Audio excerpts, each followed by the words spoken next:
Whoever wants to increase his risk and to live a long life should honor ties with his blood relatives, blood relatives.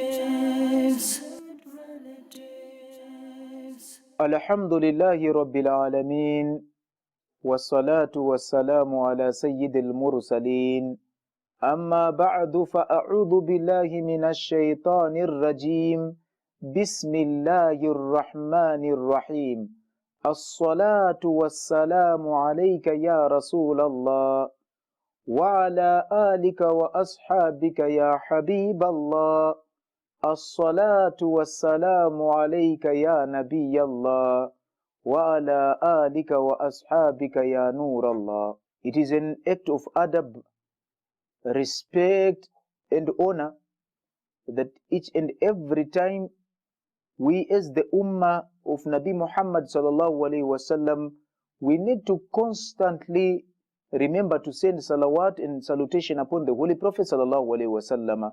Sallu ala al-Habib sallallahu ta'ala ala Muhammad. Having said so, first of all, we would like to start off by praising Allah Rabbul Izzatul Jalal for being given again the tawfiq and the privilege that we meet again, wherein we are discussing serious matters pertaining to the family.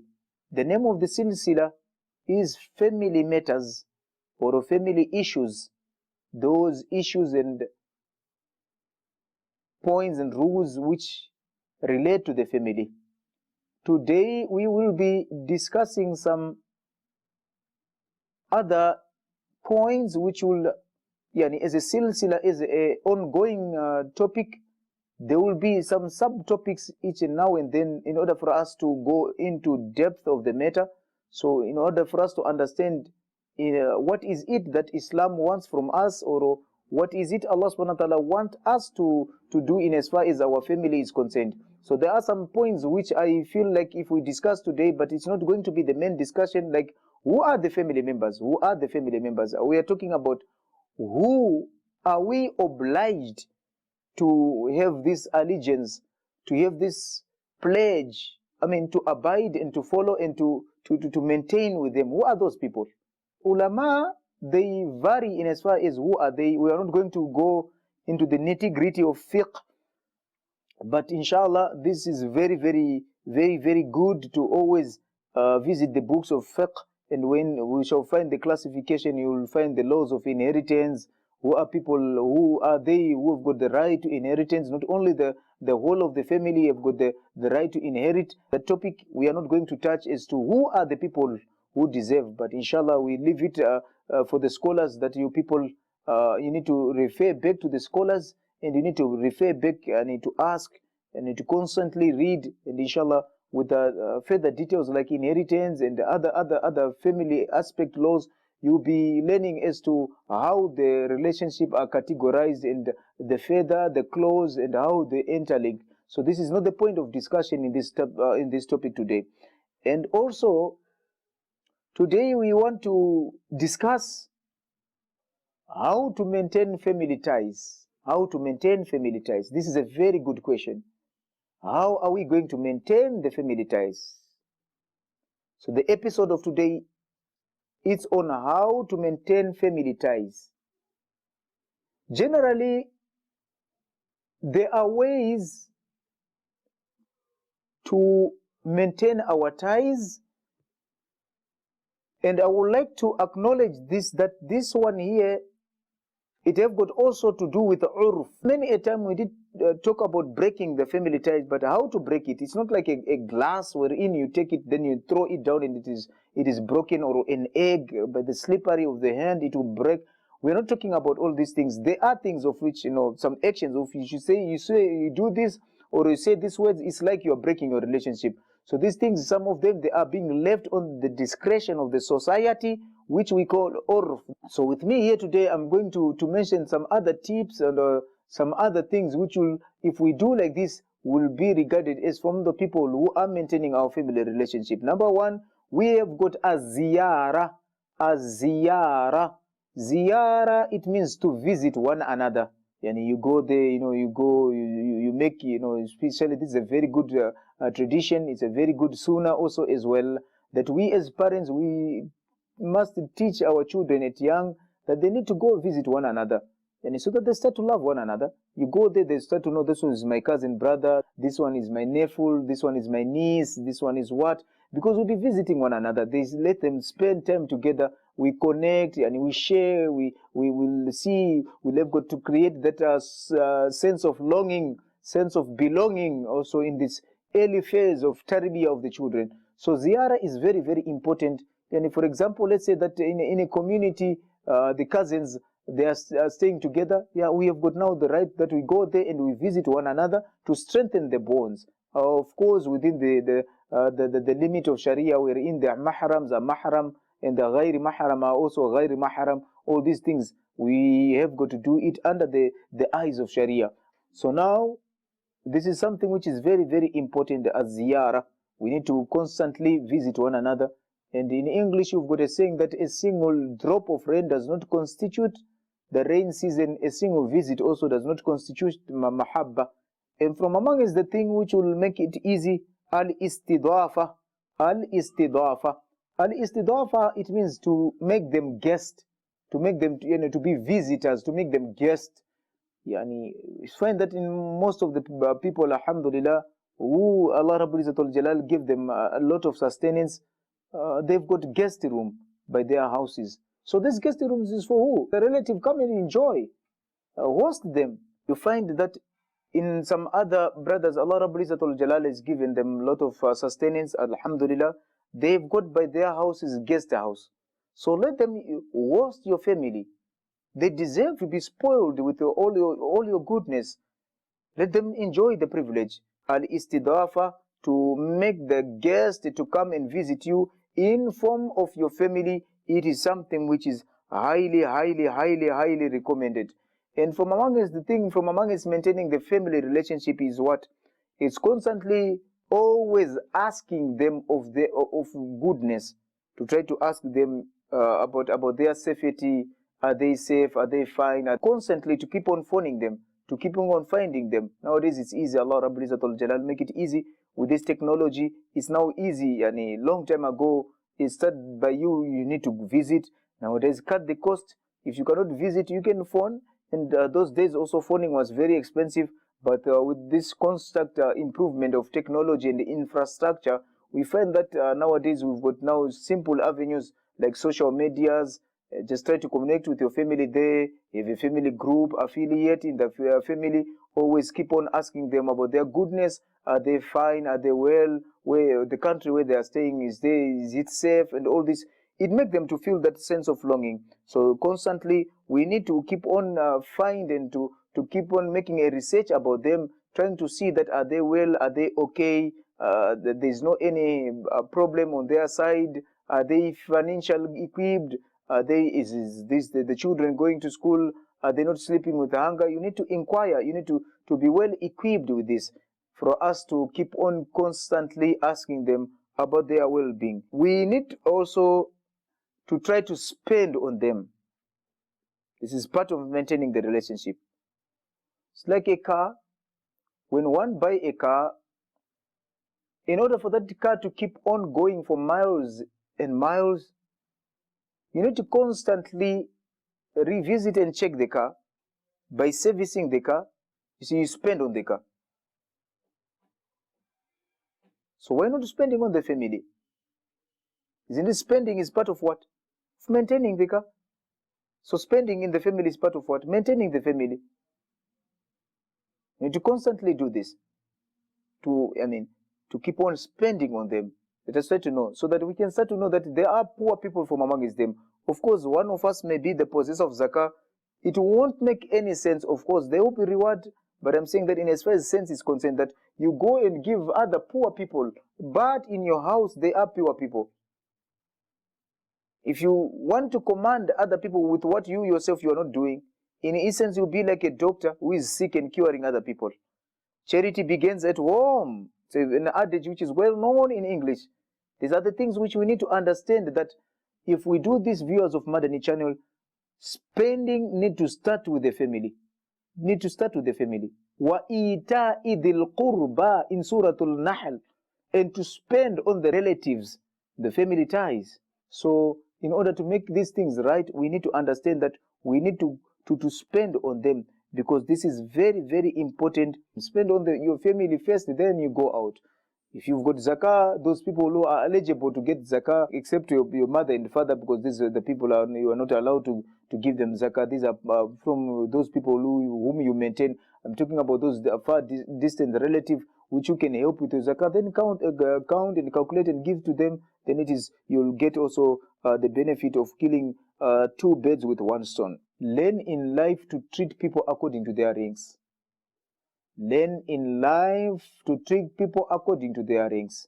So from the relative also, as part of maintaining a relationship, the elders must be treated as elders. The young ones must be treated as young ones. Cousins must be treated as cousins. They normally say that the cousins make dozens. We know like this. So they must be treated as cousins. Brother is a brother, sister is a brother, simple as ABC. You need to understand like this is the limit. Your sister is a sister and your brother is a brother. And the elders also is the elders. When you speak to your elders, it's not like how you're going to speak with your young brother. And when you speak also to your sister, you need to be selective of words. It's not like you're speaking to your wife. And when you speak to your auntie, you need to speak in accordance to that you are speaking with an auntie. When you are speaking to mom and daddy, you need to know that you are speaking to mom and daddy. You need always to know where to put and to recognize people according to the certain ranks. That's also it's a norm in the world. It's not only that based on mainly on the family. Also, just look at the police officers, on the soldiers, those people with the higher ranks, the badges you call them, with many medals on their shoulders. They are being treated differently as to the lay people, as to the laymen in as far as the field is concerned. So we need to know the ranks of the people of the family so that it will help us also. The more the rank it is, the more the level of obedience, the more the level of respect must be given. And also, we need also to do something to participate, musharaka, to participate in their happy moment and in their sad moment. Yeah, we need also to participate in their happy moment and their sad moment. The Prophet ﷺ put it beautifully that the example of what? Of Muslim to another Muslim, I'm just giving it as a Muslim to another Muslim, but here we want to meet as a family to another family. We are like a single body. We are like a single body. If the finger is not well, then the whole body is not well. Can we give an example? Let's say perhaps perchance I'm striking something with a hammer, then out of mistake, instead of pouncing on the nail, then the hammer end up pouncing on this little finger, which we call the pinky finger in English. It will end up mistakenly strike on my pinky finger. What will happen? I won't take only this finger to go to bed. The whole body will go to bed. The whole body is going to be affected. Sometimes I'll end up having headache. You find that most of the time, it is the stomach which is suffering, but the head will respond. That is what the family is there for. Whenever we are in happy moments, all of us, we are in happy moments. Whenever we are in sad moments, all of us, we are in sad moments. And from among us, the sad moment is what? To follow the janaza, to follow the mayyit, to follow the procession to the funeral rites. If one of the family members happen to pass away, it means that all the family as a unit, we need to be seen and to go there to try to make sure that we present the same blood, the same totem, the same commitments as together. So as a family in this type of moment, we need to be seen standing together. And from among us, those things which will make us to maintain our family relationship is what? To respond to their invitation. The family, they invite you, you need to go there and to attend. Of course, if it is a Islamic binding ceremony, you need to make sure that you go and you attend. When they invite you, you'll be there. Actually, the gist of the matter is that to be there for them the time whereby they need you most. You need to be there for them at the time whereby they need you most. And the most important again now, which I'm going to mention, perhaps with chance if there is time, maybe we shall add some little more, because a few more is being mentioned in the list of what I want to mention today. But this one here, let us just try to explain a little bit, which is called salamatu sadr. To have salamatu sadr, yani to have got a clear mind. To have got a clear mind regarding your family ties. Most of the time, the family tie is not working. Why? Because we have got bad heart. We always suspect one another. My cousin wants to kill me. This one, he wants to do this to me. This one, he wants to do jaddu with me. We always have got, we suspect. This will sour. That will, mind you, the most maqsad of Iblis, it is to break the family ties, believe you me. So he used this type of misconception, then he become happy. So one worker said it beautifully upon the time when he resigned the work. So people gather around him to give the final speech of him resigning the work. He said, I'm going to compare three things with three balls. Work is like a tennis ball. And playing is like a solid ball. But family is like a glass ball. You see, a tennis ball, if you throw it, it will bounce back to you. That's like work.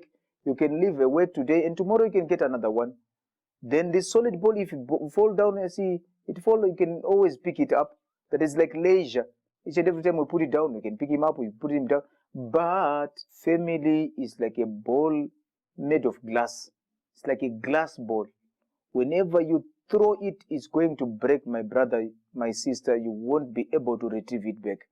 So we need to understand all those things. That is very, very important.